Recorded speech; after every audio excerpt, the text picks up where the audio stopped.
Well, what's up, gang, guys? Brian here at 3 here, bringing you another solid episode of People's Questions, where I answer all the awesome questions that a lot of you guys have sent me over the past week. We got another big episode with a good variety of questions, so that's good. The first question comes from a regular of mine going by the name of Demetrius Puffer. You want to know, do I think that Capcom will ever bring back a good Devil May Cry game?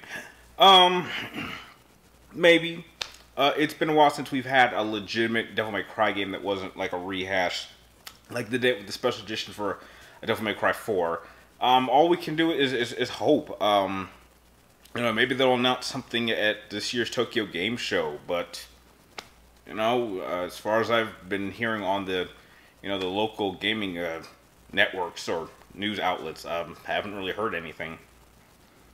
Next question comes from Jalen Bradford. And you want to know, hey 3TR, in one of your videos you said you were going to put Dante against Cloud. Don't you think that's a little unfair for Cloud? I mean, putting a demonic immortal against a superhuman soldier, in a way. Okay, there's one problem with your statement. Dante is not immortal. He very much can be killed.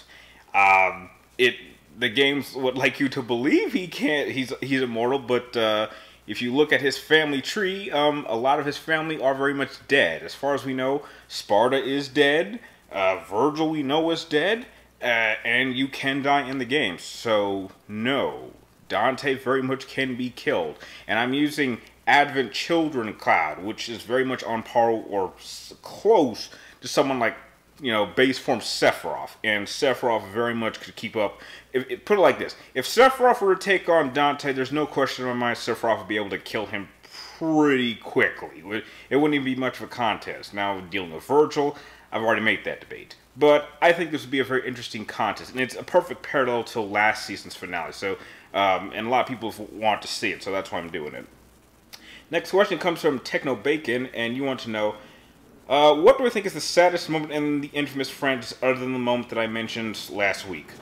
I'll be honest, outside of Trish's death, I can't really think of too many moments that were sad or made me sad. I mean, I guess maybe the closest thing I could think of is maybe Reggie's death in Infamous Second Son when he dies, but I didn't really like Reggie all that much, so it's kind of hard to pick something, but if I had to pick something just off the top of my head, that would be the closest thing, even though I didn't really feel all that sad about him dying anyway, because I thought it was kind of crucial to the story. Next question comes from Alba, and you want to know,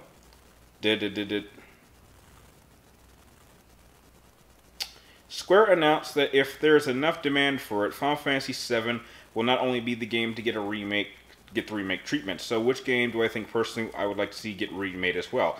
Well, if they're going to remake 7, you gotta go with 8. 8 is definitely worth remaking. Or if not that, do 6. 6 I think would make an incredible rematch. I mean, if they use modern graphics and update the gameplay, I mean, 6 would make for an incredible visual looking game. I mean, that'd be something.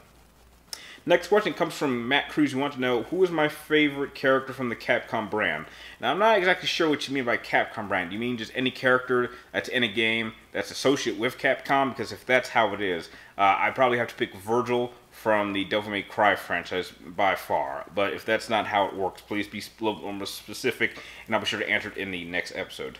The next question of this episode comes from the first newbie, going by the name of Big Rome 287. Welcome to the show. And you want to know, what are my thoughts on Wolfenstein, the new Colossus game coming out, and will I play it when it comes out?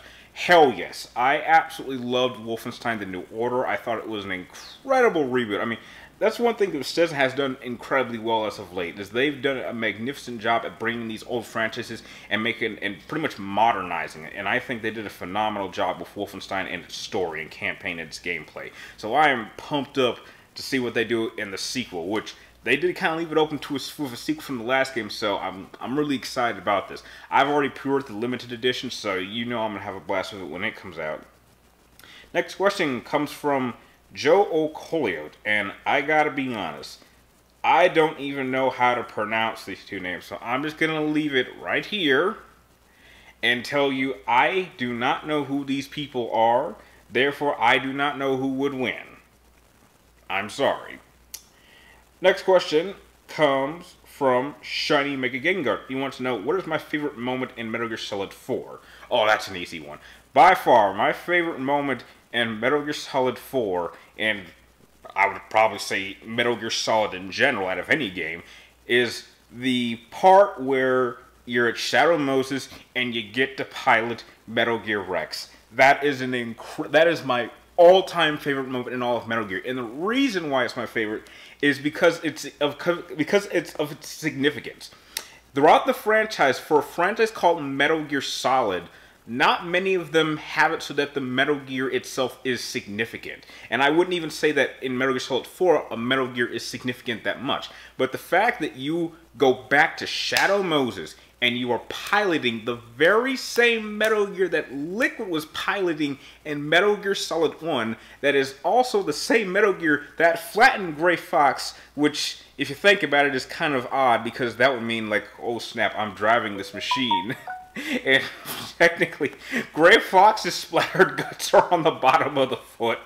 And you get to battle another Metal Gear. That's never happened in the franchise. I mean, this is the only game where you can actually drive a Metal Gear. Now, I don't really know what the hell happens in Phantom Pain, but it's bullshit anyway. But that is just an incredible moment. It is the only time two Metal Gears go at it. And you are piloting an iconic Metal Gear, the only Metal Gear Rex of its kind. That is a phenomenal moment, and not just my favorite moment in Metal Gear Solid 4, but my favorite moment in Metal Gear Solid history, period. Next question comes from Nuki Player, and you want to know, is there a game/film that I had poor expectations of but turned out to be great? For movies, no. Because if I think something is going to be shit, I generally won't go see it.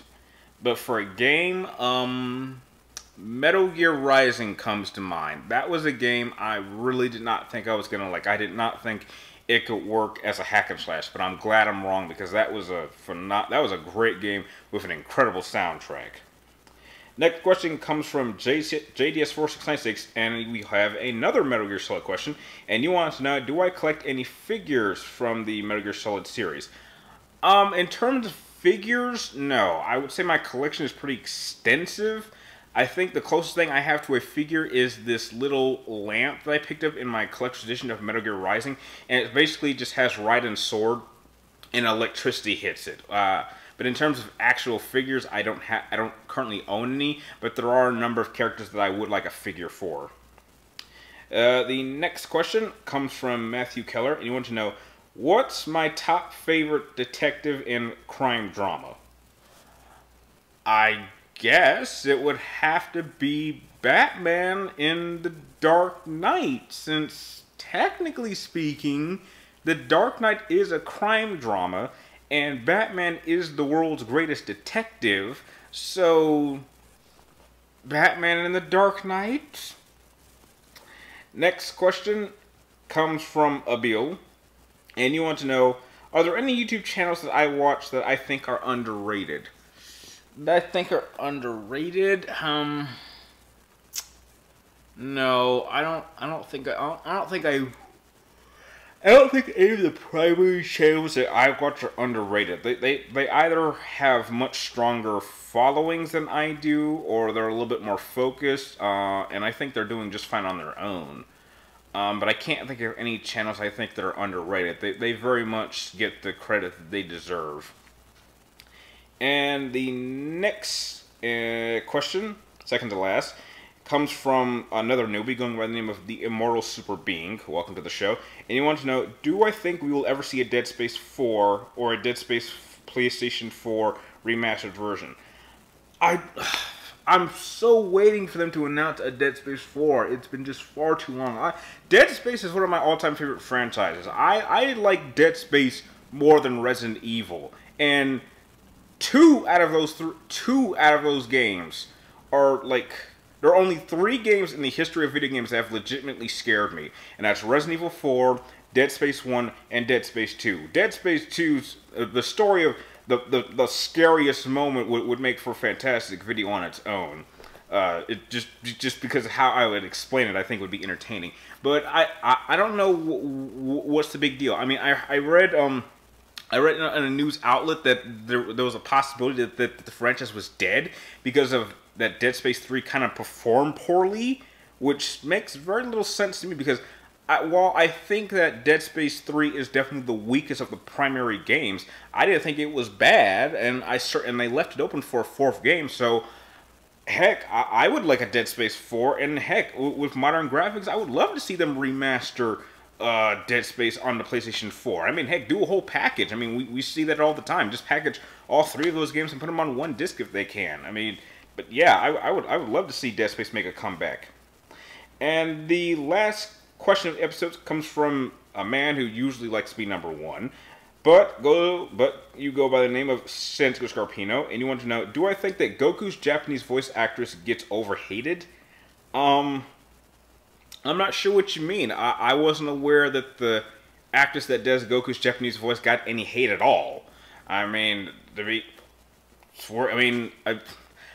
I could have anything to say, I would say that for Goku, his Japanese voice sounds a bit high.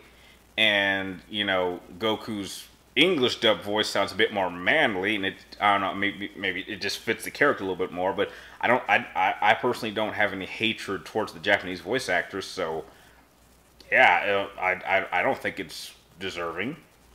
And with that, those are all the questions that you guys sent for this episode. I'd like to thank all of you guys for making this episode possible. If you guys have any more questions you would like me to answer in next week's episode, be sure to type them in the comments down below. But make sure you get them into me before next Wednesday, before I start filming this episode. And before I go, I have a little bit of an announcement to make. I'm fairly certain that before the end of this month, we will be hitting the 30,000 subscriber milestone, which is huge. Now, I'm currently looking for how we can celebrate this. Now, I've had two ideas. They're both kind of similar. They would like me to do like a live Q&A, which, you know, I wouldn't mind doing that. That would be kind of fun to do. But if you or any of you guys have any ideas of how we could celebrate 30,000 subscribers together as a channel, please let me know. Any idea will be welcome, because this is a major milestone, so I really want to make it special, because without you guys, this would not have been possible. So with that out of the way, I'd like to thank you guys for making this possible. Thank you guys for watching, and I will see you next time.